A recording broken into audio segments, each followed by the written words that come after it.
In this video, what I'm going to do is I'm going to go over this Android CarPlay. Actually, it's a Apple CarPlay and Android, but basically what it is, it's an Android tablet that fits inside of a car. Now, I've installed these in other vehicles before, and I'm just going to do a quick unboxing and show you guys how this thing works because I do have a battery here, and I'm not going to install it in this video, but I do want to show you how good this thing is because it is awesome. Number one, look at the size of this.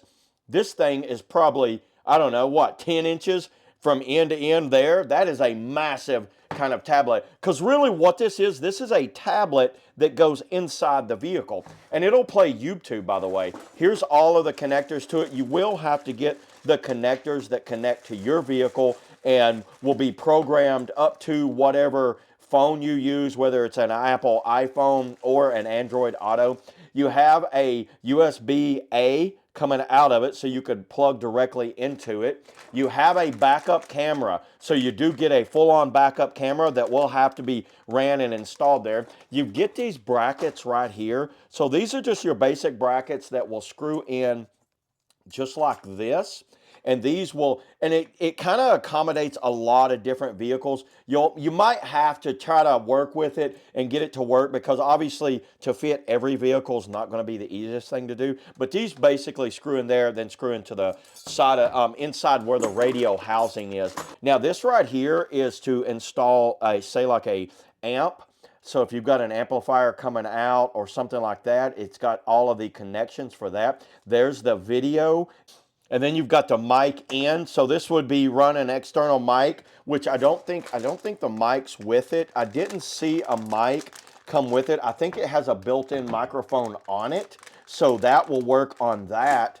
And this right here is all of the connectors that you're going to need. So this right here will be your kind of your power and your illumination and your kind of ground. And I will show you using this battery here that does work. We went over, oh, you get two USB inputs. So there's your USB inputs right there. This right here is going to be where your camera goes, your backup camera. It is a backup camera, by the way. This is a GPS. So this GPS locator would go on the windshield, run down to the actual unit right here, and it's going to screw in right there. See, it says GPS. So there's where your GPS screws in. Let me show you how this thing works. So your number one connector is going to be this one, and they actually give you a additional kind of fuse. So you have these micro fuses on there just in case it bypasses your actual fuse and it might blow your other fuse. You have this right here. So what I'm going to do, I'm just going to go ahead and then hook this up right here just like this. So let me grab a little connector, see if I can find something to hook onto that. Okay, so I've got a little set of alligator clips right here. So let's go ahead. We'll take the negative, crimp it on right there, just like that. I think that's pretty good. And then hook that one on right there. Now the positive, I want to be positive. I don't touch these, by the way.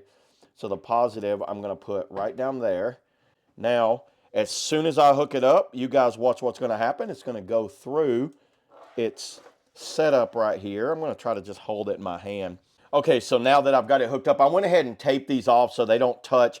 I can do the Bluetooth, so it hooks up Bluetooth right there. The actual apps, you've got car info, so you can run off, you can check your car. You got the CP link, the audio settings, Bluetooth, audio, and then you have a steering wheel control on this thing. Very quick and responsive. You guys see that? Look how quickly and responsive the touchscreen is. And if you want to pull down, all of your settings is up there. And then if you go from the bottom, anything from the bottom or the sides, nothing from the bottom or sides. You can always go back home to your home screen, hitting the home right there. There is a microphone on the front, so you do have a mic and a reset right there. If you want to go back, you've got the radio actually prominent right here. So when I click on it, look how big that radio screen is. That is impressive, everybody. Go back home. And then over here, let's see. If you want to go music, you can hit the music icon. Now that's the music that's on your phone or USB, or you could go all. So if I want to do the local, that's music that's on the phone, or I could plug a USB loaded with all types of music inside of it. I don't see if I don't see a spot on here for a SD card. You've got voice search, maps, Chrome, so I can go on Google Chrome on here because I am tethered Wi-Fi. So I do have the Wi-Fi hooked up, and right now it's doing some sort of download. It's got 26 minutes on the download. I've not hooked this up and let my phone let it do, because it does live updates. So this thing will have updates.